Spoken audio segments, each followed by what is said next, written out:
ఈరోజు చికెన్ పులుసు చేశాను. చికెన్ పులుసుతో గారె, దోశ, రైస్ అన్నీ తినొచ్చు. ఎందుకంటే జ్యూస్ ఎక్కువ ఉంటుంది కాబట్టి చాలా ఈజీగా కూడా చేసుకోవచ్చు, తొందరగా చేసుకోవచ్చు.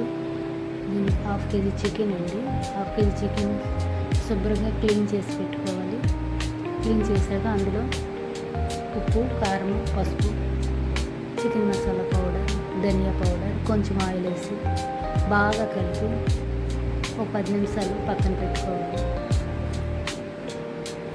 ఆ తర్వాత మిక్సీ జార్లో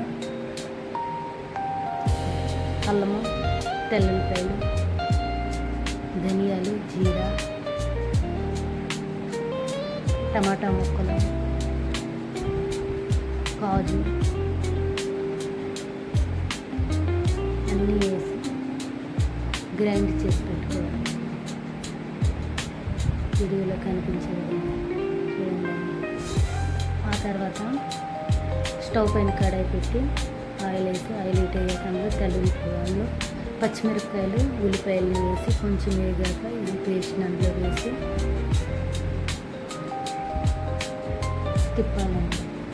బాగా తిప్పుతూనే ఉండాలి. ఆయిల్ పైకి వచ్చే టైంకి వచ్చిందంటే బాగా వేగిందని అర్థం. ఆ టైంలో అందులో చికెన్ని వేసి బాగా కలపాలి. కలిపి తర్వాత వాటర్ 2 గ్లాసులు వాటర్ పోసి 10 నిమిషాలు ఉడికించాలి.